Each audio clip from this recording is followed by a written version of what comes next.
irmãos, a paz do Senhor. Começamos aqui o segundo capítulo da segunda temporada da série Conectados com o Reino, né? E vou trazer uma palavra aqui para nossa reflexão. Amém, meus irmãos?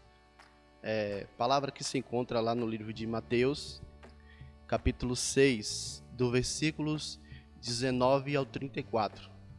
Onde vamos ver aqui o Senhor Jesus revelando a nós algo concernente ao reino de Deus, né? Falando aí sobre o que nós devemos priorizar em nossa vida, sobre o cuidado e a provisão de Deus na nossa vida. Amém, meus irmãos? Então vamos aqui meditar na palavra do Senhor. E o texto começa dizendo aqui, versículo 19, a qual vai dizer: Não ajunteis tesouros na terra, onde a traça e a ferrugem tudo consomem, onde os ladrões minam e roubam, mas ajuntai tesouros no céu, onde nem a traça, nem a ferrugem consomem, onde os ladrões não minam nem roubam.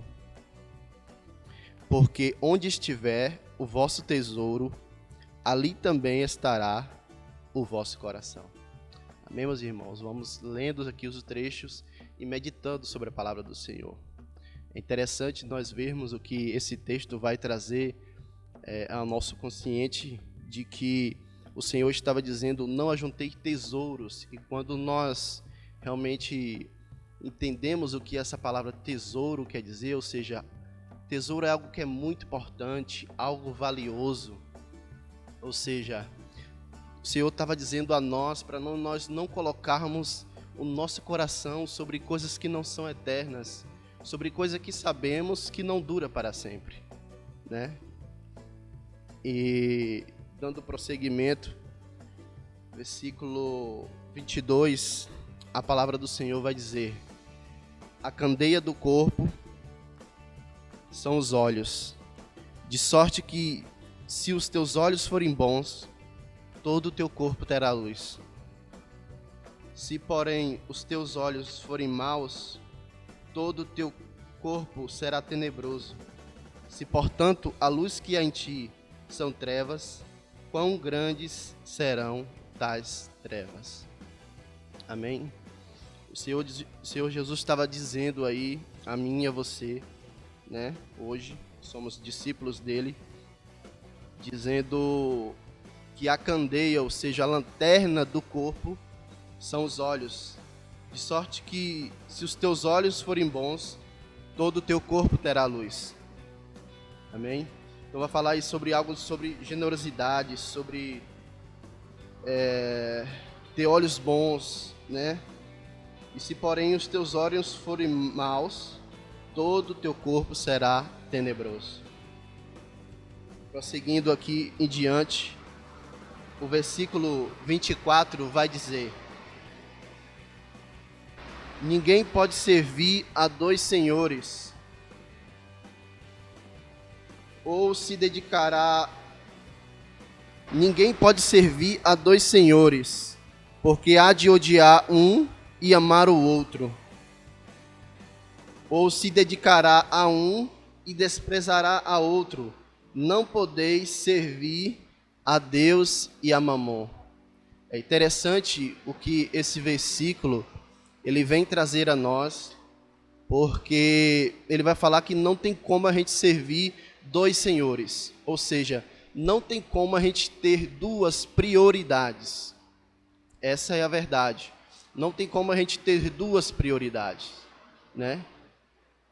Então devemos priorizar a Deus, priorizar o reino de Deus, né? Pois aqui, como a palavra diz, não há como, pois há de amar a um e desprezar a outro, né? E sabemos que devemos amar ao Senhor e não desprezá-lo. Amém, meus irmãos? Dando prosseguimento, a palavra do Senhor vai dizer: não andeis, versículo 25 vai dizer: por isso vos digo, não ansiosos quanto à vossa vida, pelo que haveis de comer ou pelo que haveis de beber, nem quanto ao vosso corpo, pelo que haveis de vestir. Não é a vida mais do que o mantimento, e o corpo mais do que o vestuário? Olhai para as aves do céu, que nem semeiam, nem cegam, nem ajuntam em celeiros, e vosso Pai Celestial as alimenta. Não tendes vós muito mais valor do que elas? Entenda o que a palavra do Senhor quer dizer aqui. A palavra do Senhor vem trazer a nossa percepção de que nós não devemos andar ansiosos. E é interessante que ele vai dizer, porque vale mais a vida do que o mantimento.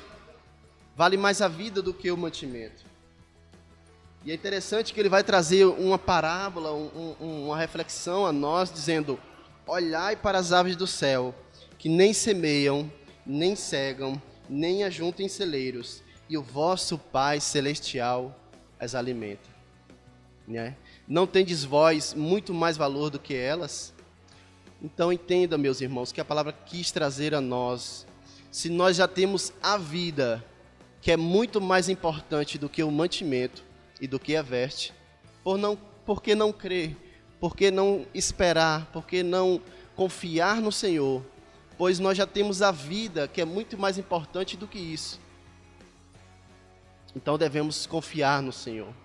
Devemos depositar nele a nossa confiança.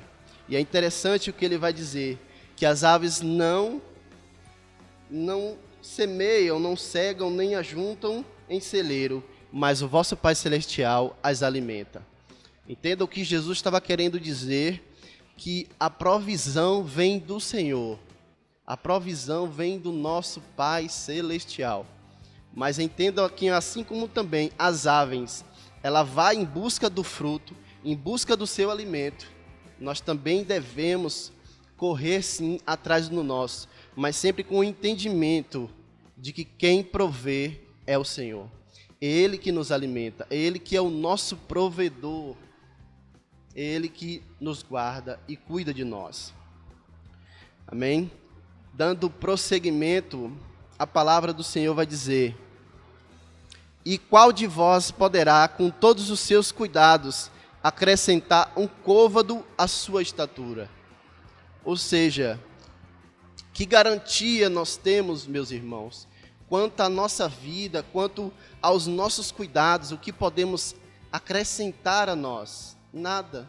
Tudo vem do Senhor, tudo é dele, ele é o provedor, tanto da nossa vida, quanto ao nosso mantimento, à nossa vestimenta, tudo. Amém? E prosseguindo aqui, versículo 28, o Senhor Jesus vai dizer: e quanto ao vestuário, por que andais ociosos? Olhai para os lírios do campo, como eles crescem, não trabalham nem fiam. E eu vos digo que nem mesmo Salomão, em toda a sua glória, se vestiu como qualquer deles. Versículo 30 vai dizer: pois se Deus assim também veste a erva do campo, que hoje existe e amanhã é lançada no forno, não vos vestirá muito mais a vós, homens de pequena fé. Né? Então, o que Jesus estava querendo dizer e trazer a nós era realmente que Deus é o Deus provedor. É Ele quem cuida de nós e é Ele que tem o controle de todas as coisas. Amém, meus irmãos? E dando prosseguimento, ele vai dizer, versículo 31, não andeis, pois inquietos, dizendo, o que comeremos, ou o que beberemos, ou com que nos vestiremos? Porque todas essas coisas os gentios procuram, de certo, o vosso Pai Celestial bem sabe que necessitais de todas essas coisas. Então, esse versículo, o Senhor Jesus dizendo a nós, vai trazer a nossa consciência, a nossa mente, de que o Senhor sabe de todas as nossas necessidades, de que o Senhor sabe do que nós precisamos. Então devemos confiar nele, devemos depositar a nossa confiança no Senhor. Amém, meus irmãos? Então, vamos prosseguir aqui. Versículo 33 vai dizer: mas buscai primeiro o reino de Deus e a sua justiça, e todas essas coisas vos serão acrescentadas. Não vos inquieteis, pois pelo dia de amanhã, porque o dia de amanhã cuidará de si mesmo. Basta cada dia o seu mal. Quero realmente frisar esse versículo a qual o Senhor vai dizer. Versículo 33, mas buscai primeiro o reino de Deus e a sua justiça, e todas essas coisas vos serão acrescentadas. Perceba que o Senhor vai dizer: não vos inquieteis, não fiqueis perturbados acerca dessas coisas, mas buscai primeiro o reino de Deus e a sua justiça, e todas essas coisas vos serão acrescentadas. Realmente, temos que entender que nessa vida devemos priorizar o Senhor Deus, porque é Ele quem cuida de nós, é Ele que cuida da nossa vida, e é Ele quem nos dá a vida. E realmente o que Jesus estava dizendo: vocês têm a vida, como não, Ele não vos dará as outras coisas? Devemos confiar no Senhor, devemos depositar nele a nossa confiança. Amém, meus irmãos? Então, foi essa a reflexão que eu quis trazer para os irmãos, a fim de que nós possamos a cada dia depositar no Senhor a nossa confiança, porque Ele é o nosso provedor. Amém? Glória a Deus. Até mais. Paz.